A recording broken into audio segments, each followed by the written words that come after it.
Hello friends and welcome to StudyIQ. In this lecture, we will discuss the 6th chapter of the Economic Survey, Volume 1. This is going to be our 12th lecture on Economic Survey. The YouTube link of the previous 11 lectures can be found on my Facebook page and also the PDF is available. The 6th chapter deals with climate change and agriculture. This is a very important chapter. But before we move on to the chapter, I would like to briefly explain a few terms which is very important while we go through this chapter. First of all, let us see what are the major cropping seasons in India.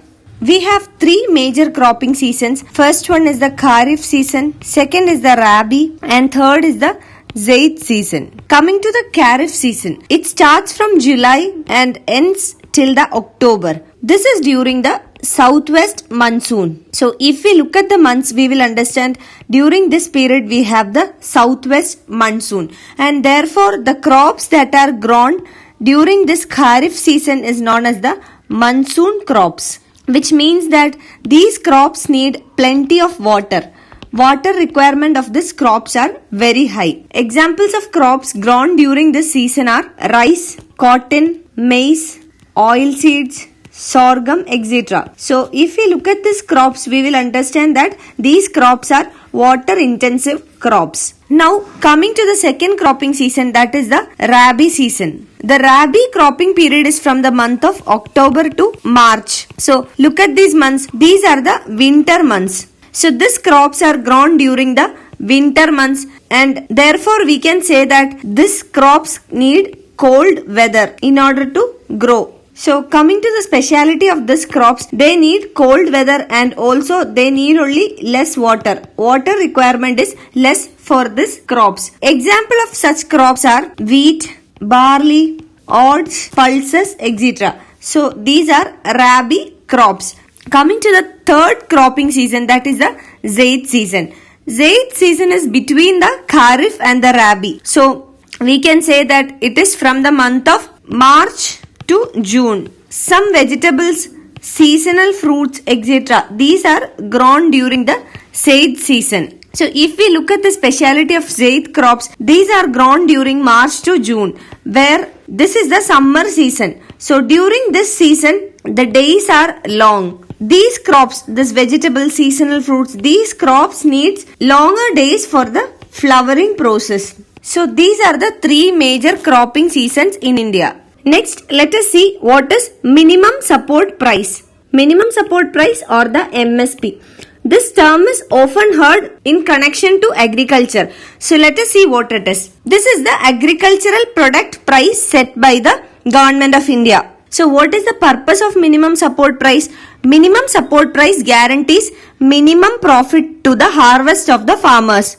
And under the minimum support price, the purchase is made directly from the farmers. And this minimum support price is announced before the sowing season. Here certain things needs clarification. Let us see. First of all, why minimum profit has to be guaranteed? Usually there are 2 situations for the farmers. One is increased output or surplus. Second one is reduced output. So in the first situation, that is when there is increased output, it means that there will be surplus of production. So when there is surplus of production, what happens is that because the commodity is available in the market in surplus, the prices will come down. When the aggregate supply is more than the aggregate demand, it will lead to a decrease in the prices. So the farmers will get lesser prices for their crops. In the second situation, that is when the output is less, what will happen? The aggregate demand will be more than the aggregate supply, and therefore the prices in the market should definitely go up. But here what is the problem? The output with the farmers is very less, and also the farmers are not aware of the market conditions and they do not know when the output goes down, the price increases, or there is the concept of law of demand or law of supply. All these things the farmers doesn't know.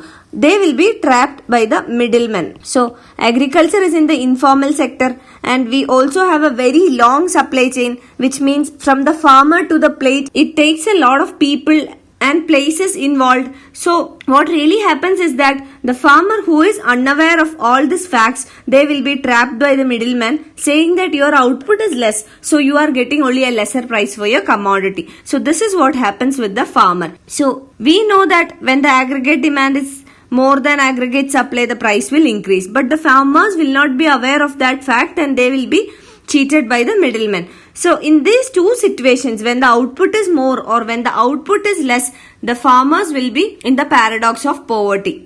They will not be getting adequate returns for their crops. So these basic things are explained in the microeconomics module. The YouTube link of the microeconomics module is shared on my Facebook page. You can watch the microeconomics lectures if you need more clarity regarding the basics of economics. Okay, coming back to our topic. So this is what happens with the farmer. So if the farmers feel that they are getting very less price, what they will do? Next year they will not be motivated to cultivate crops, and this will lead to food scarcity. So if farmers doesn't grow a particular crop because last year the prices were very less, what they will do? Next year they will try out some other crop and there will be food scarcity for the other crop which is not cultivated. For example, in the year 2016, a farmer or a group of farmers were cultivating rice. But during that particular year, they were not getting enough revenue or farm revenue from the cultivation of rice. So next year they are thinking, we will grow something else. So what happens? In the year 2017, there will be a shortage of rice supply in the market. So what happens? The aggregate supply is less. So aggregate supply less than aggregate demand means the price of rice will increase in the economy. So this will lead to food inflation. This is a serious problem. And then in order to meet the demand of the economy, food has to be imported. So this will increase the import dependency. So all these things will happen as a chain. So to avoid this problem, the farmers are guaranteed minimum profit under the minimum support price. So when farmers are guaranteed minimum profit, they will be motivated to grow the crop again. And if they are not getting enough money from the middlemen, they can sell it directly to the government. So they will get a minimum support price. That is why we say that minimum profit is guaranteed under the minimum support price. And secondly, it is directly purchased. Why? Farmers usually get cheated by the middleman. And to avoid this situation, middleman is eliminated in the minimum support price process. It is directly purchased from the farmers.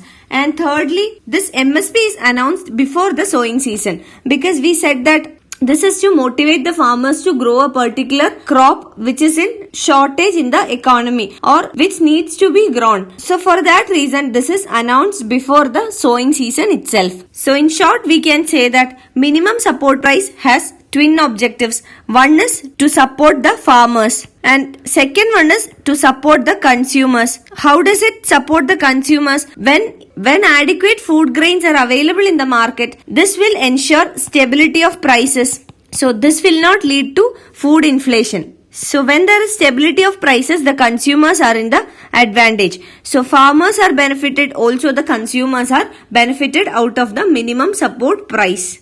It is also important to know why is agriculture very important for our economy. First of all, to ensure food security. So agriculture is the sector that feeds the entire population. To ensure food security in the country, agriculture is very important. If there is no food security, it means that there is a situation of food crisis or shortage. So under food shortage or food crisis situation, many things can happen. First of all, the prices of food commodities can go up, leading to food inflation. Secondly, the import dependency on food can increase. When the import dependency on food increases, there will be a unfavorable balance of payment or balance of trade situation. It means that the value of imports are more than the value of exports. So this will lead to an unfavorable balance of trade. An unfavorable balance of trade situation can lead to depreciation of rupee. So depreciation of rupee means that the value of rupee comes down. So in economic terms, when the value of rupee comes down, this is a very bad situation for the economy. And also due to increased import, the prices can go up also. So considering all these factors, food security, or we can say that self-sufficiency in food grains is very important.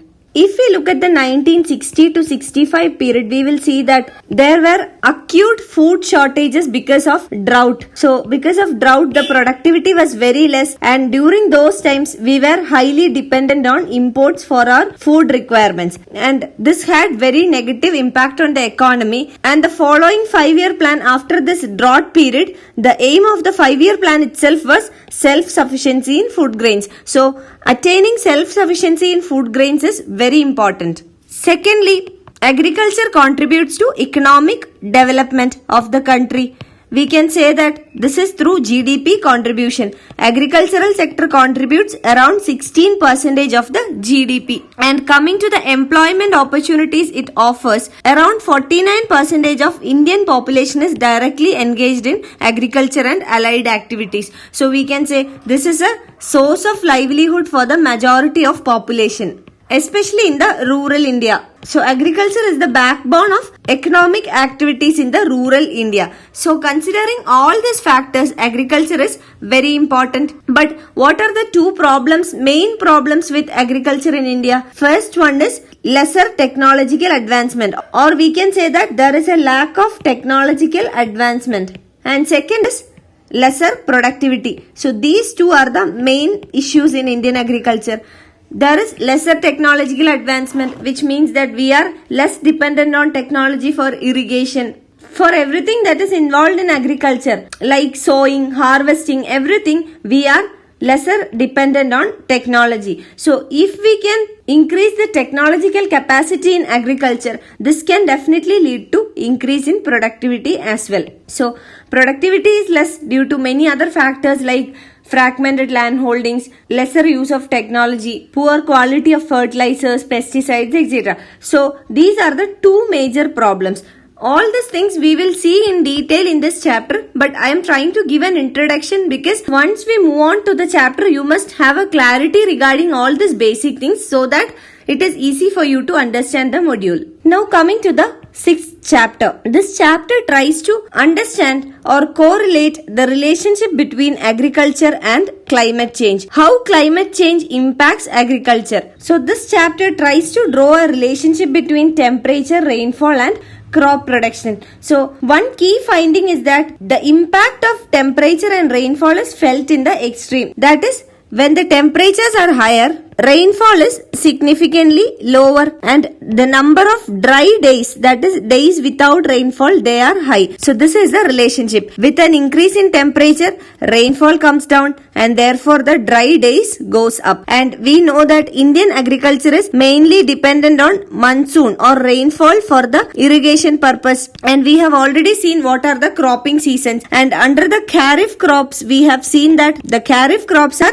monsoon crops, which means they need a lot of water for their growth. And major crops like rice, maize, cotton, etc., they comes under the kharif crops. So without much rainfall, this crops or the productivity of this crops will come down. And rice is a staple food of our country. So if the rice productivity comes down, there is an negative impact on the food available in the market. So there will be food shortage. This will lead to food inflation in the economy and import dependency. So that is a relationship. So when temperatures are high, rainfall comes down and the number of dry days goes up. And when these processes happen, this is the impact on Indian economy. Another finding is that the impacts are significantly more adverse in unirrigated areas. So it is very clear that in unirrigated areas, the impact will be more high because in irrigated areas, water has been supplied to the crops.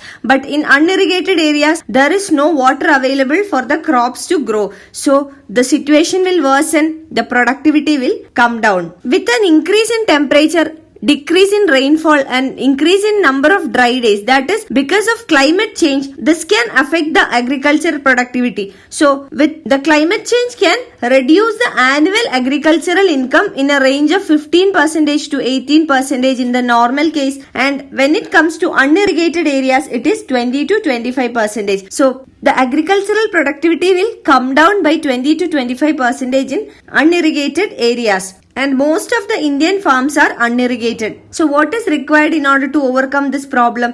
extending irrigation facilities via efficient drip and sprinkler technologies. These are two modern technologies for irrigation, drip irrigation and sprinkler irrigation. So irrigation must be improved. Our government has a target of more crop every drop. So this is in regard to irrigation. And secondly, what the government can do is to replace the untargeted subsidies in power and fertilizer by direct income support. So now we have subsidies, and the problem with subsidies is that they are untargeted. So the government can replace this by direct income support to the farmers. We have already discussed the concept of direct income support in a previous lecture. You can find the YouTube link on my Facebook page. So it is very clear that the impact of climate change can adversely affect the agricultural sector, and the goal of the present government is to double farmers' income by the year of 2022. So the climate change can be a possible threat for this goal as well. Now coming to the trend in the last few seasons, we have witnessed that the farm revenues have been declining for a number of crops. But see, coming to the production side, production is increasing. Production increases, but farm revenue decreases. And what is the reason for this decrease in farm revenue?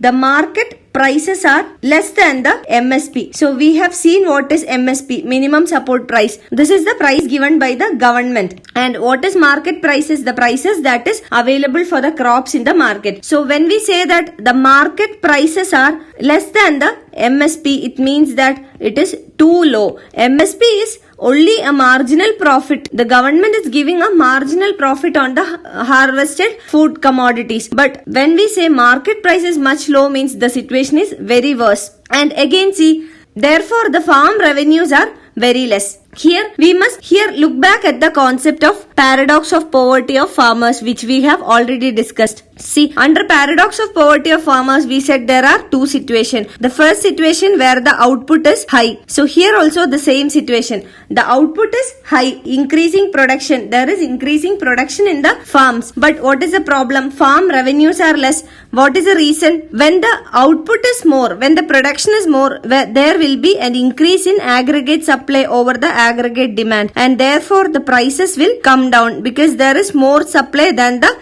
demand. So this is the same situation what has happened. The focus of the government is two. One is to increase the farm productivity, and the second one is to maintain price stability. Price stability doesn't mean that the price should not increase. It means the price should not either come down and also the price should not go up. It should maintain a medium level. So this is the twin objectives of the government. So what really happens is that when the productivity increases, the prices come down, and when the productivity decreases, the prices go up. This is the situation. The government is not able to maintain these two objectives or meet the two objectives. So what should be the focus of the government? First of all, the government should try to increase the productivity. So productivity should always be on the higher side, but at the same time focus must be given for price and income stability, which means the volatility in price and income of the farmers should be reduced. There should be stability in price.